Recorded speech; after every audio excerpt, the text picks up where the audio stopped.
Yeah, my name's Naj Peterson. Born and raised in Ottawa. Uh, Went to Carleton University, studied business and economics.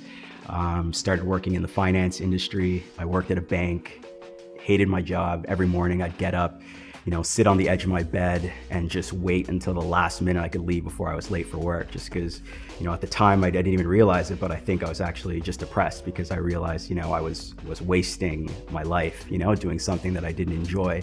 So I quit my job and I just knew that I loved streetwear culture. I love sneakers. I love music. I love art. All these things that are direct derivatives of hip hop culture and black culture. And I just wanted to work anywhere where I got to be immersed in those things. So I got a job at a local streetwear boutique and just slowly worked my way up and up the ladder. And eventually I just reached a point where I knew I could do it for myself. And, instead of just, slaving away to, put money in someone else's pocket, for me, it was more just about knowing I'm capable of doing something. And I felt compelled to do it. So I took that opportunity. I left that boutique and started my own boutique, Stomping Ground. I know it sounds cliche, do what you love, you'll never work a day in your life. That's not true. You do work, but it just doesn't feel like work. I can't wait to get to work. On Mondays, people are like, oh, I got to go back to work. I can't wait. I look forward to every Monday because it's like game on. It's you against the world, especially when you're a small store. You're going against massive corporations, and it's just, you're part of this fun game that never ends. You get to do something that's incredibly unique, that no one else does it exactly like you. I get to be creative in a multitude of ways. I get to represent a culture that I'm incredibly passionate about and grow it within a city that I grew up in. I get to influence younger people who are looking for opportunities in this world. So there are so many things that motivate me on a daily basis to do my job to the best of my abilities, and it changes day to day. I've always said to any person who's interested in becoming an entrepreneur, it's really about taking that first step. If you have the talent, if you have a great idea and you're willing to put in the work, in 2020, there are so many ways where you can start a side business as a side hustle until it becomes your main hustle. So anytime people come to me for advice, I will say, do you have a great business plan? What's your idea? How's it going to separate you from, your competitors in the market? Are you willing to put in the time and the work? And a lot of times people have, delusions of grandeur. They think it's a lavish lifestyle. It's not. It's countless and countless hours in front of the scenes, behind the scenes, late nights, sacrificing social life and relationships. So, but if they say yes to all those things, I just say go for it. If you do all those three things, you're gonna succeed.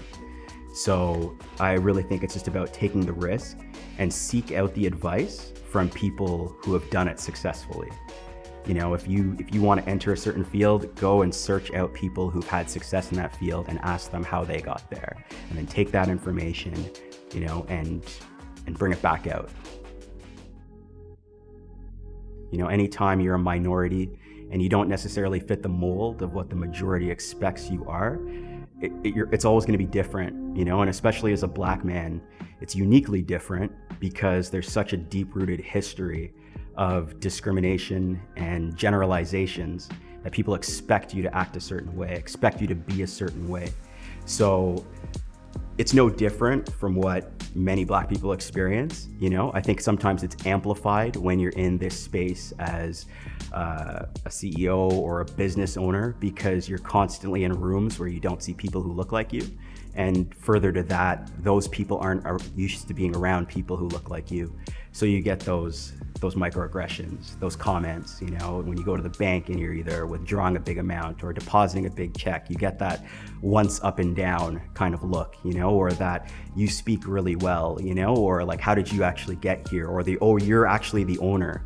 These are little things that you experience on a day-to-day basis. And as frustrating as those things are, they're not the biggest barriers to entry. The biggest barriers to entry are systemic and socioeconomic.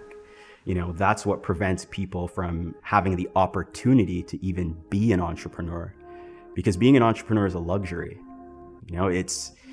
You wake up one day and you say, I want to take this risk, and you have that, the only thing that allows you to do that is usually typically some level of investment or resource.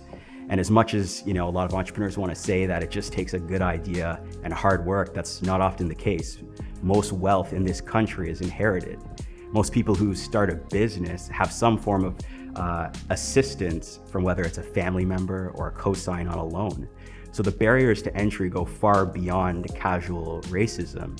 It's accessibility to education, it's accessibility to resources, financing, and then even once you get all those things, you're still faced with barriers of nepotism, clubs that you may not be necessarily welcome into, and you find yourself in situations where you're somewhat alone. I was really fortunate. I had two amazing parents, who immigrated here to come to school. Education came first, and they instilled a lot of work ethic. But even beyond that, they wanted us to be able to experience the dream that they didn't have the opportunity to experience. My dad always dreamed of having his own business, but he had kids, he had a mortgage, he didn't have the luxury to do that. So, what really made me feel like I could do this was, my parents being like, you're doing this for us as much as you're doing it for yourself. And that's really what fuels me on a day-to-day. I'm not just doing this for myself. I'm doing this for my family. I'm doing this for my community. And especially in this climate that we're in right now, I feel such a bigger responsibility to give back, to also educate people who aren't Black. I'm keenly aware that I'm part of an industry that is fueled by Black culture. But when I look at my peers, there aren't many Black people who are heading these companies, whether it's a retail store, whether it's fashion brands. You see Black models being used, Black celebrities endorsing the product. But when you get to the boardroom or you see who's in the head office, you're not seeing a lot of faces like ours.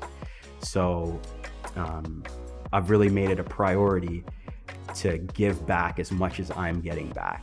And I'm really imploring other people of color, other Black entrepreneurs and other Black leaders in the community to do the same, because we don't see those faces growing up. You might see, your local barbershop, Caribbean restaurant, but we're not constantly seeing even just doctors, lawyers, CEOs, architects, and they're out there. We see the mainstream media where we see a fairly one-dimensional side of what Black culture looks like. And we need to see more people who are doing great things in the community, more people who are, achieving higher education, more people who are starting brands. Because if you grow up seeing that in an early age, you realize that I can do that too. And, social media and YouTube is helping, but the mainstream media is still lagging on that. So the more examples we have of Black people who are breaking boundaries or achieving a high level of success, it's only going to help foster the next generation that comes after.